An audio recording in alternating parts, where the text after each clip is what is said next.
No rats died during the filming of this video.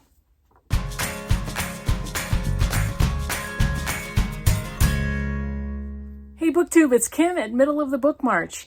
Now, I had a delay because I started a new job last week and I didn't have any energy or time to film my midweek videos.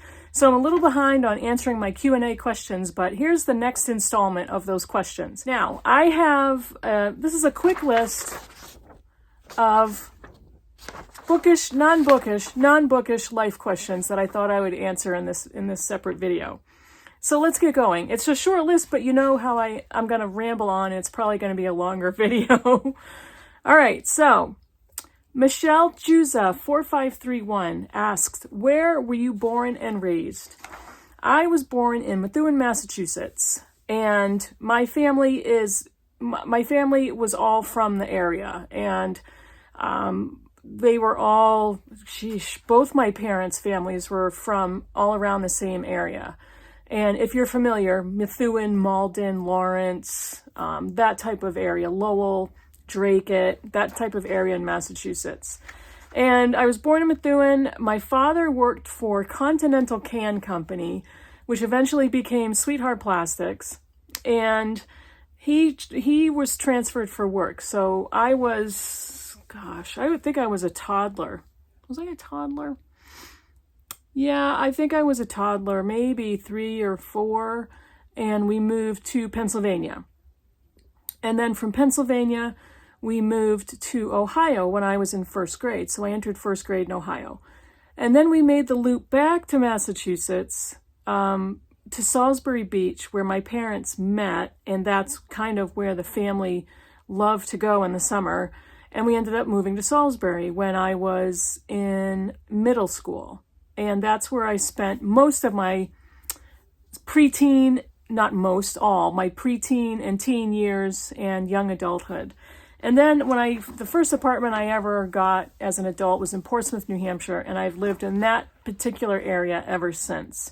I'm a New England girl. I was very young when we moved to Pennsylvania and Ohio.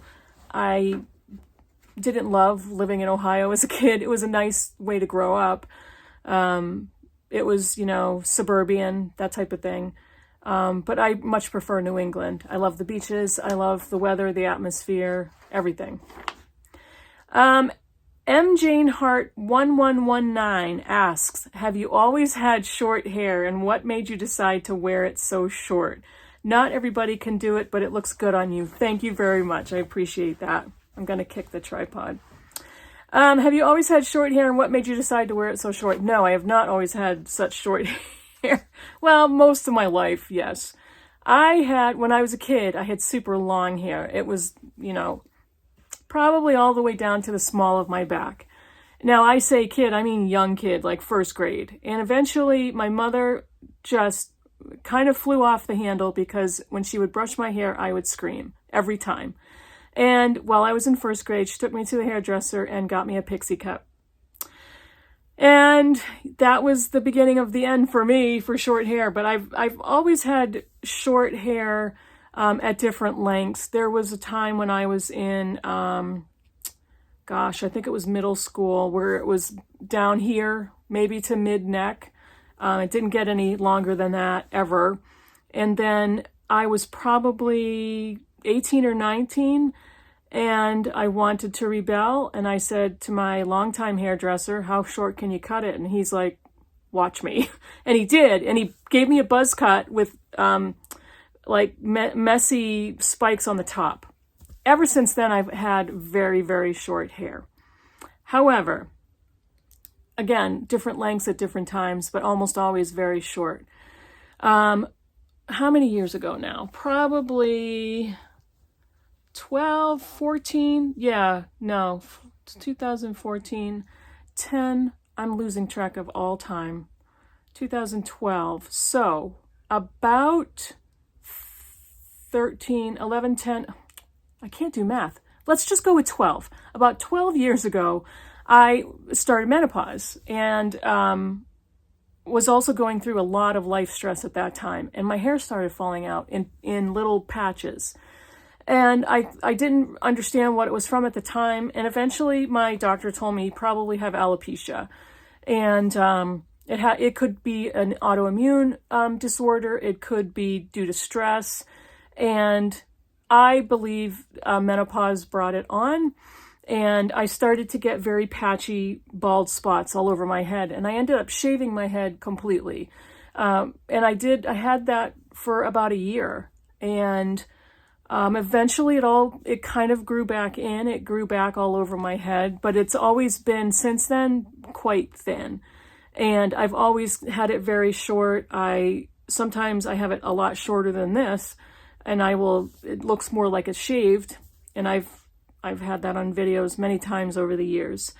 And I'm going to talk about this, which is part of my very last question. Yeah.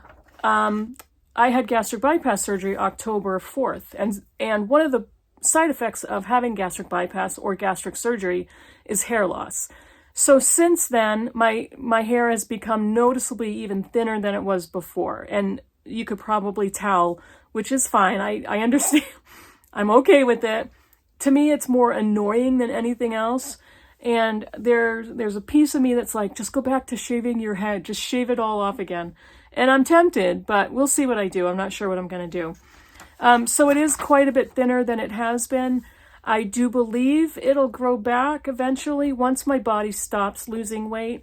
And so quickly, which it already has, my hair should grow back in, and I'm hoping it does. But if it doesn't, I'll figure something out.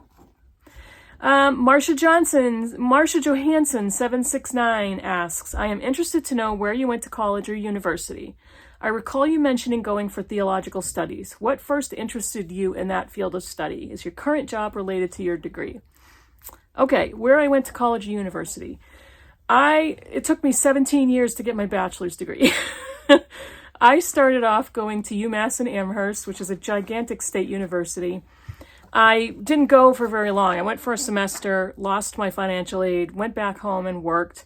I ended up going back to UMass in Lowell, Massachusetts.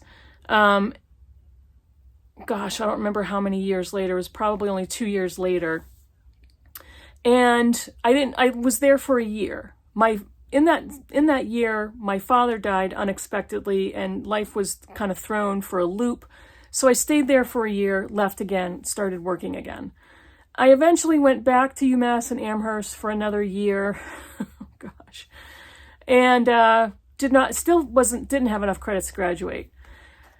I got married for the first time. I had my first daughter. I took classes here and there. I became an adult learner, and eventually, I'm not kidding, about 17 years later, got my bachelor's degree from Daniel Webster College out of Nashua, New Hampshire, which is even no longer there anymore.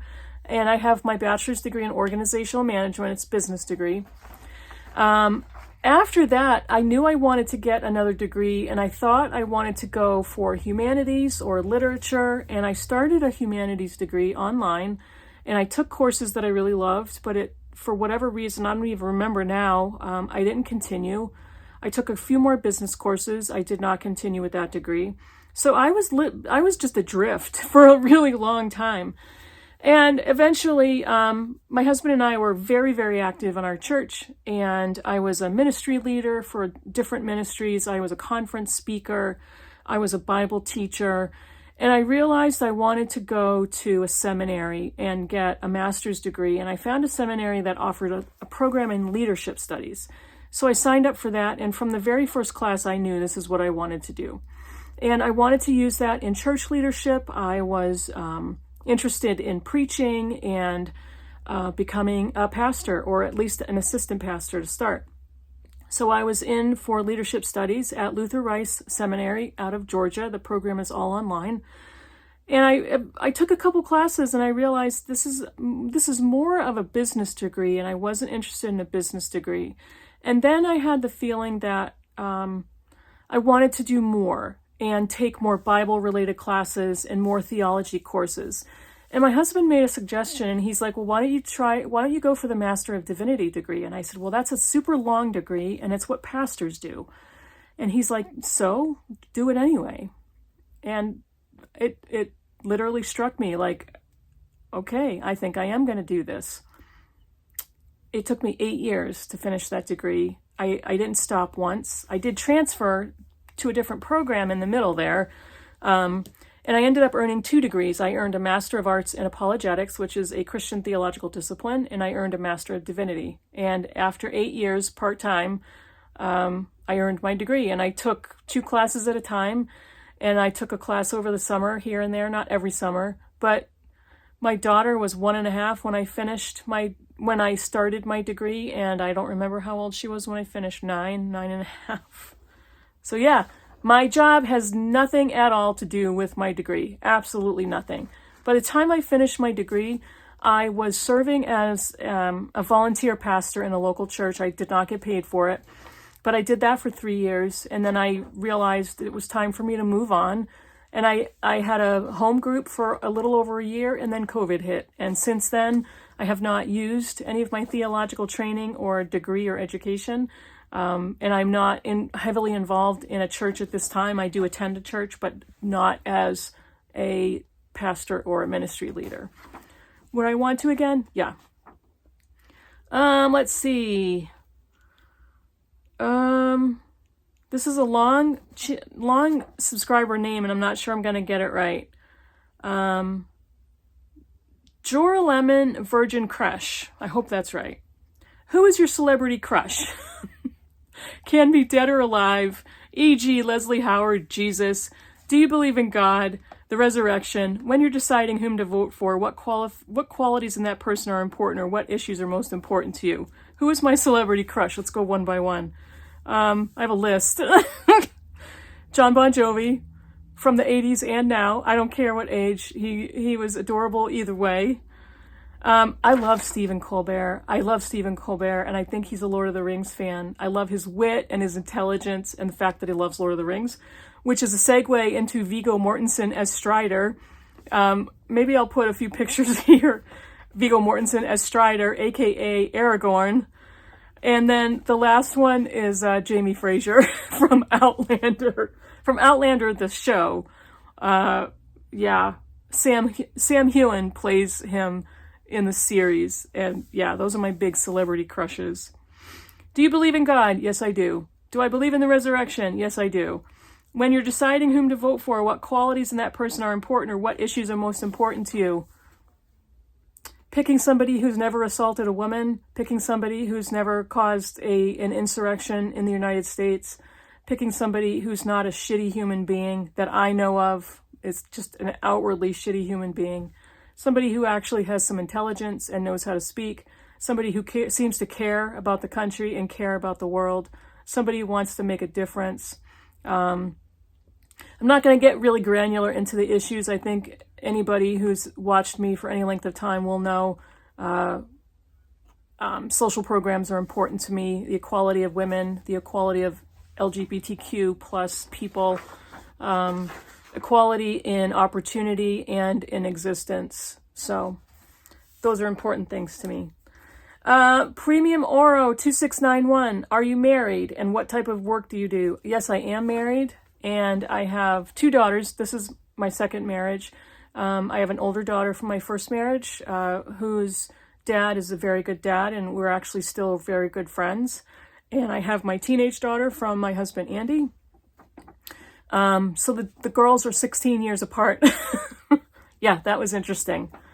Before I was a Grammy, I was mistaken for my youngest daughter's grandmother many times. So yes. What type of work do I do?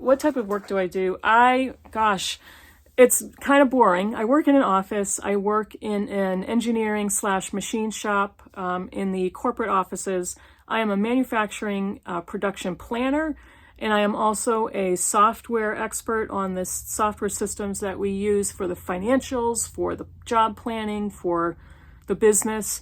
And I've been doing this for the last 12 years, and the job I just started last week is similar, but at a much higher level. So I plan on moving into management. And that's it. One more subscriber question. Jill Whitney Burke. This is a long one, but let's go. Let's do it. How is your health since the GB, gastric bypass? You're getting so skinny, do we need to be worried? What is the biggest change you found since your surgery? Let me address those first, and then she has another question. How is your health since the GB? It's incredible. It's awesome. I have energy when I wake up in the morning. The certain aches and pains are gone. I am off so many medications that I used to take for diabetes and for heart disease prevention. I feel great. I still feel my age. It hasn't cured that, but I feel really good. You're getting so skinny. Do we need to worry? You do not need to worry. I may look skinny, yes, because I lost weight so fast.